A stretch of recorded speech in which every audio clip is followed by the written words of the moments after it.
नमस्कार विद्यार्थी मित्रांनो, स्मार्ट अभ्यास या यूट्यूब चॅनलवर आपले मनापासून स्वागत आहे. आज दिनांक 2 जानेवारीच्या ज्या महत्त्वपूर्ण चालू घडामोडी असणार आहेत त्याचा अभ्यास या व्हिडिओच्या माध्यमातून आपण करणार आहोत. तत्पूर्वी आपण जर चॅनलवर नवीन असाल तर चॅनलला सबस्क्राइब करून घ्यायचं आहे. व्हिडिओ जर आवडला तर व्हिडिओला लाईक करायचा आहे. तसेच हा व्हिडिओ आपल्या विद्यार्थी मित्रांना नक्की शेअर करा, जेणेकरून याचा फायदा आपल्या मित्रांना सुद्धा होईल. चला मग सुरुवात करूया आजच्या महत्त्वपूर्ण अशा चालू घडामोडींना. आणि आजच्या चालू घडामोडीचा अतिशय महत्त्वाचा पहिला प्रश्न असणार आहे की नुकतेच सूर्यकिरण सैन्य अभ्यास कोणत्या देशांदरम्यान सुरू झाले आहे. ऑप्शन्स या ठिकाणी देण्यात आले आहेत. याचे योग्य उत्तर असणार आहे ऑप्शन नंबर बी. भारत आणि नेपाळ या दोन देशांच्या दरम्यान हे सूर्यकिरण नावाचा सैन्य अभ्यास सुरू झालेला आहे. त्याविषयी थोडी अधिकची माहिती आपण पाहणार आहोत. या सैन्य अभ्यासाचं नाव लक्षात ठेवायचं आहे. सूर्य किरण असं त्याचं नाव आहे, जे की भारत आणि नेपाळ या दोन देशांदरम्यान सुरू झालेला आहे. त्याचा कालावधी असणार आहे 31 डिसेंबर ते 13 जानेवारी. यामध्ये भारताचं जे गोरखा बटालियन आहे ते लष्कराच्या पथकाचं नेतृत्व करत आहे.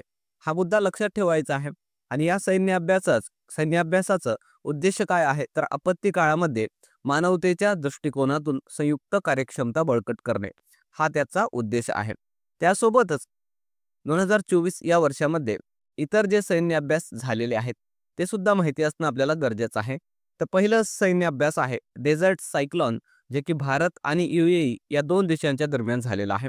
सहयोग कायजिन भारत आणि जपान, खंजीर सैन्य अभ्यास भारत आणि किर्गिस्तान, दोस्ती सैन्य अभ्यास भारत, मालदीव आणि श्रीलंका या तीन देशांच्या दरम्यान झालेला आहे. समुद्र लक्ष्मण भारत आणि मलेशिया, डस्टलिंक नावाचा सैन्य अभ्यास भारत व उझबेकिस्तान, धर्मा गार्जियन भारत आणि जपान, तर्कश सैन्य अभ्यास भारत आणि अमेरिका, शक्ती सैन्य अभ्यास भारत आणि फ्रान्स, मित्रशक्ती भारत आणि श्रीलंका, वरुण सैन्य अभ्यास भारत आणि फ्रान्स, अल नजा भारत आणि ओमान, गगनशक्ती सैन्य अभ्यास आणि वायुशक्ती सैन्य अभ्यास हे भारतीय वायुसेनेचे सैन्य अभ्यास होते. हे आपण लक्षात ठेवायचं आहे. त्यानंतर आहे मिलान सैन्य अभ्यास, जे की भारतीय नौदलाचा होता. हे काही महत्त्वाचे इतर सैन्य अभ्यास आहेत जे आपल्या परीक्षेच्या दृष्टीने महत्त्वाचे आहेत, जे आपल्या परीक्षांमध्ये विचारले जाऊ शकतात. त्यानंतर पुढचा प्रश्न असणार आहे, नुकतेच आलेल्या रिपोर्टनुसार कोळसा उत्पादनामध्ये 2023-2024 या वर्षामध्ये प्रथम क्रमांक कोणत्या देशाचा आहे. ऑप्शन्स या ठिकाणी देण्यात आले आहेत.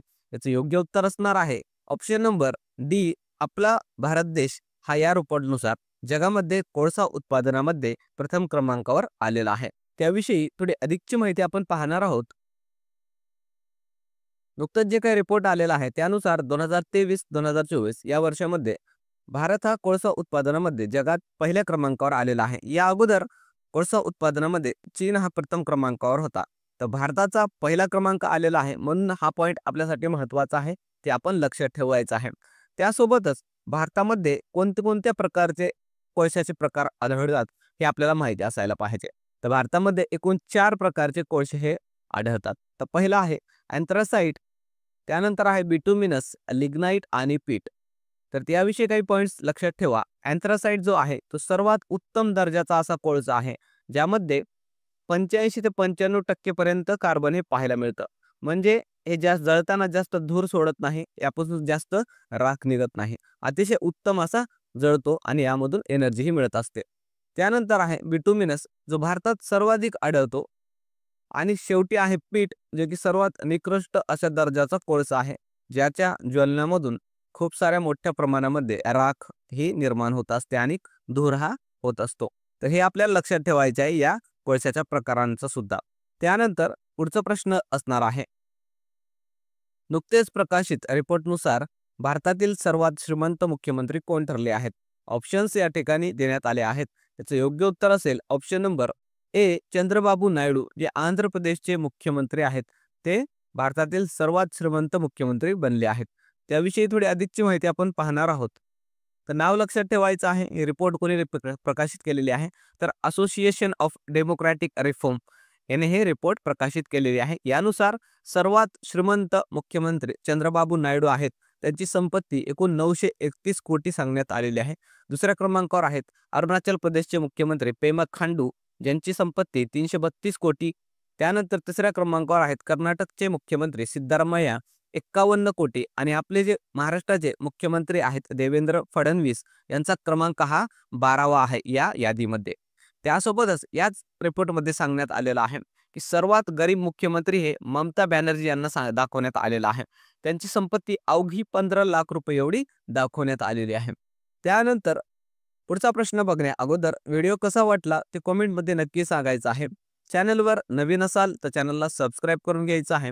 तसेच हा व्हिडिओ आपल्या विद्यार्थी मित्रांना नक्की शेअर करायचा आहे जेणेकरून याचा फायदा आपल्या मित्रांना सुद्धा होणार आहे. आणि एक महत्त्वाची अपडेट मित्रांनो, आज आपल्या चॅनलवर संपूर्ण वर्षभराचा व्हिडिओ येणार आहे 5 वाजता. तर ते सुद्धा सर्व विद्यार्थ्यांनी पाहायचं आहे. तसेच त्याच्या ज्या नोट्स आहेत त्या सुद्धा दिल्या जाणार आहेत. त्या तुमच्याजवळ रिव्हिजनसाठी तुम्ही ठेवून घ्यायच्या आहेत. अतिशय महत्त्वाचं ते लेक्चर असणार आहे. संपूर्ण वर्षभराच्या घडामोडी त्यामध्ये आपण कव्हर केलेले आहेत. चला मग पुढचा प्रश्न पाहणार आहोत. नुकतेच प्रकाशित स्टंप आत्मचरित्र कोणत्या भारतीय क्रिकेटपटूचे आहे? ऑप्शन्स या ठिकाणी देण्यात आले आहेत. योग्य उत्तर असणार आहे ऑप्शन नंबर बी, सय्यद किरमानी. हे जे भारताचे माजी क्रिकेटपटू होते त्यांचं हे स्टंप नावाचं आत्मचरित्र आहे जे नुकतंच प्रकाशित झालेलं आहे. त्याविषयी थोडी अधिकची माहिती आपण पाहणार आहोत. भारताने 1983 ला जे पहिल्यांदा क्रिकेट वर्ल्ड कप जिंकलं होतं त्या टीममध्ये हे विकेट कीपर म्हणून त्यांनी कामही केलेलं आहे किंवा सहभाग हा घेतलेला होता.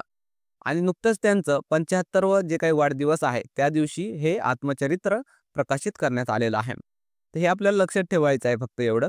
त्यासोबतच इतर जे आत्मचरित्र आहेत अलीकडच्या काळामध्ये प्रकाशित झालेले ते सुद्धा आपल्याला माहिती असायला पाहिजे. यावर प्रश्न हा विचारला जातो.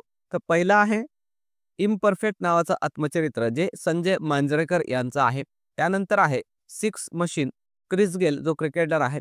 त्यानंतर आहे playing it my way, Sachin Tendulkar यांची ही आत्मचरित्र आहे. A source code Bill Gates यांचं आहे. आर अश्विन यांचं आत्मचरित्र आलेलं आहे. I have the streets, a Kutti cricket story. त्यानंतर आहे अभिनेता सोनू सूद यांची आत्मचरित्र आय एम नो मसिहा. त्यानंतर आहे जे बुद्धिबळपटू आहेत भारताचे विश्वनाथ आनंद यांची माइंड मास्टर. सुरेश रैना जे क्रिकेटर आहेत त्यांचे आहे बिलीव. प्रियंका चोपडा यांची अनफिनिश्ड. मनोज नरवाने यांची 4 स्टार ऑफ डेस्टिनी. आणि जे भारताचे इस्रोचे प्रमुख आहेत त्यांचे सुद्धा आत्मचरित्र आलेलं आहे. हा मुद्दा स्टार करून ठेवायचा आहे. त्यांचं नाव आहे एस सोमनाथ, ज्यांचं आत्मचरित्र आहे निलाऊ कोडीच्या सिमहंगल, जे की मल्याळम या भाषेमध्ये आहे. हे सुद्धा आपल्याला लक्षात ठेवायचं आहे. त्यानंतर पुढचा प्रश्न असणार आहे नुकतेच कोणत्या देशाने स्पेडेक्स मिशन लॉन्च केले? ऑप्शन्स या ठिकाणी देण्यात आले आहेत. याचं योग्य उत्तर असणार आहे ऑप्शन नंबर ए, आपल्या भारताच्या इस्रोकडून हे स्पेडेक्स नावाचं जे मिशन आहे ते लॉन्च करण्यात आलेलं आहे. त्याविषयी थोडी अधिकची माहिती आपल्याला बघायची आहे. त्याचं लॉंग फॉर्म लक्षात ठेवायचं आहे स्पेस डॉकिंग एक्सपेरिमेंट असं त्याचं लॉंग फॉर्म असणार आहे मित्रांनो. आणि नुकतंच 30 डिसेंबरला श्रीहरिकोटा येथून याचं लॉन्च करण्यात आलेलं आहे.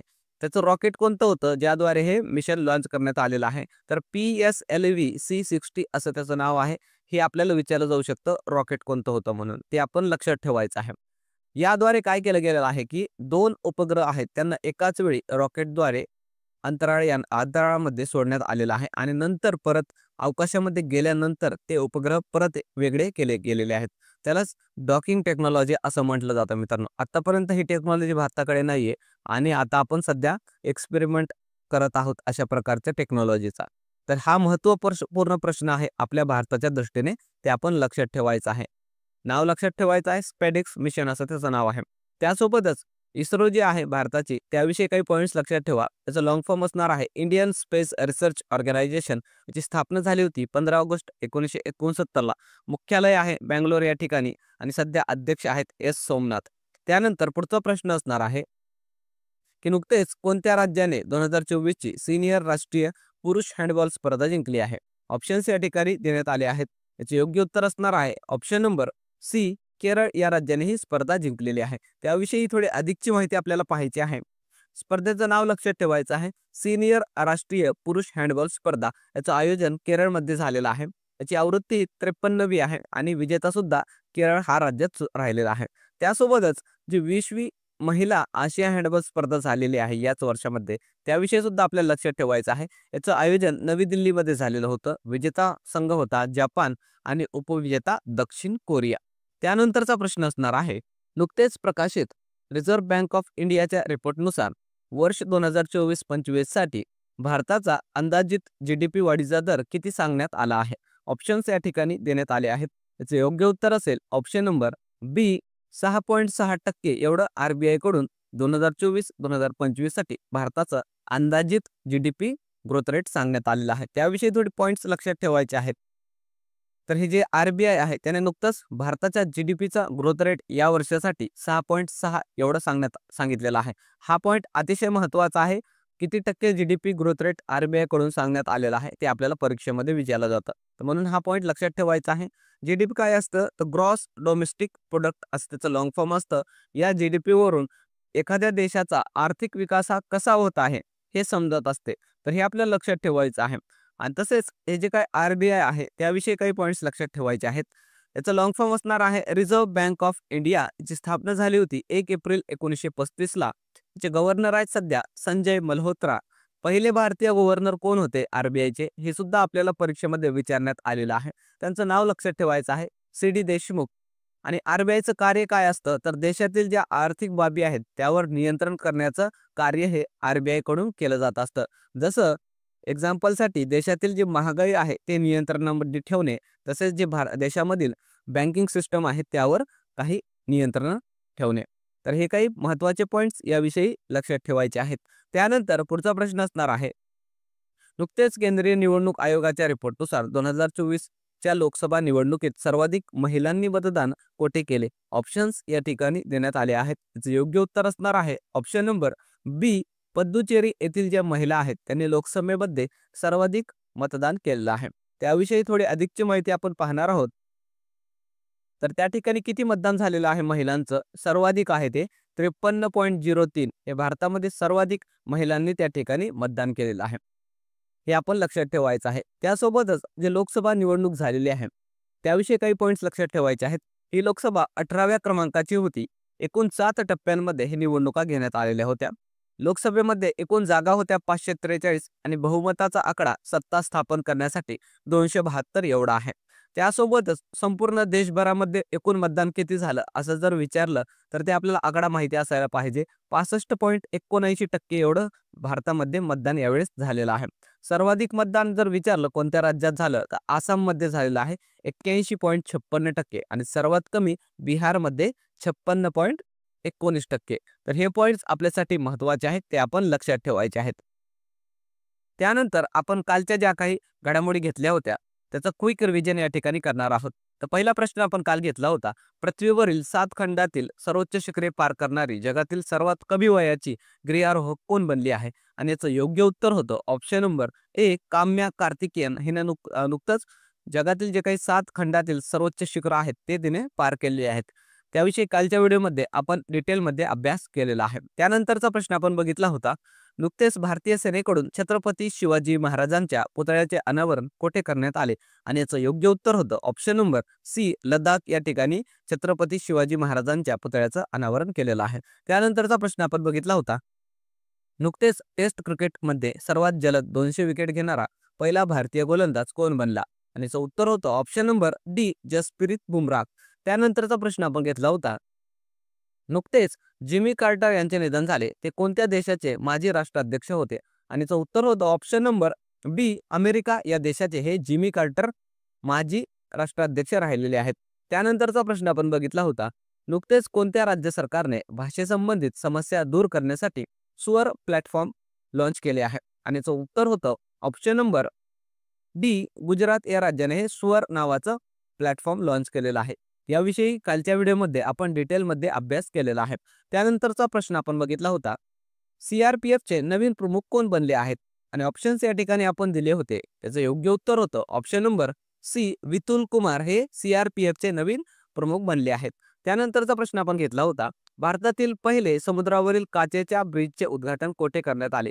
आणि याचं योग्य उत्तर होतं ऑप्शन नंबर ए तामिळनाडूमधील जे कन्याकुमारी आहे त्या ठिकाणी हे भारतातलं समुद्रावरील पहिलं काचेचं ब्रिज उभारण्यात आलेलं आहे. त्यानंतरचा प्रश्न आपण बघितला होता, नुकतेच प्रो कबड्डी लीगचा विजेता संघ कोणता ठरला? आणि याचं उत्तर होतं ऑप्शन नंबर बी, हरियाणा स्टीलर्स.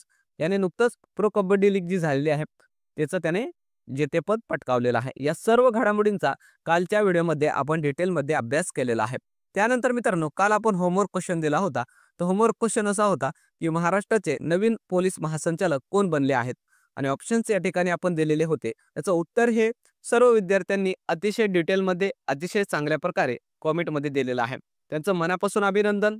आणि ज्यांनी याचं उत्तर दिलेलं नाही त्यांच्यासाठी उत्तर आपण सांगणार आहोत. याचं उत्तर असणार आहे option number D, Rashmi Shukla या महाराष्ट्र राज्याच्या नवीन पोलीस महासंचालक बनले आहेत. त्यानंतर आजचा होमवर्क क्वेश्चन असणार आहे की नुकतेच कोणत्या देशाने जगातील पहिला लाकडी उपग्रह अवकाशात पाठवला आहे? अतिशय महत्त्वाचा प्रश्न आहे.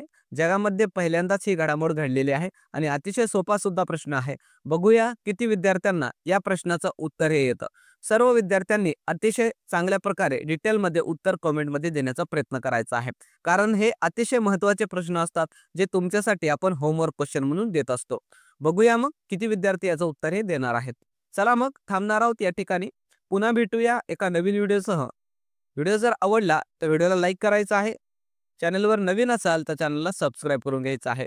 तसेच आपल्या लेक्चरच्या मोफत नोट्ससाठी आपलं टेलिग्राम चॅनल आहे स्मार्ट अभ्यास 555. त्या ठिकाणी जायचं आहे आणि त्याला जॉईन करून घ्यायचं आहे. कारण त्या ठिकाणी आपण आपल्या लेक्चरच्या मोफत नोट्स हे टाकत असतो. आणि तसेच मित्रांनो, शेवटी एक अपडेट सांगायची आहे की आज आपल्या चॅनलवर संपूर्ण वर्षभराचा 2024चा व्हिडिओ हा टाकला जाणार आहे. ते सुद्धा सर्व विद्यार्थ्यांनी आवर्जून पाहायचं आहे. त्यामध्ये सर्व वर्षभराच्या घडामोडी आपण कव्हर केलेल्या आहेत. त्याच्या मोफत नोट्स सुद्धा तुम्हाला दिले जाणार आहेत. चला मग थांबणार आहोत या ठिकाणी. पुन्हा भेटूया एका नवीन व्हिडिओसह. तोपर्यंत धन्यवाद.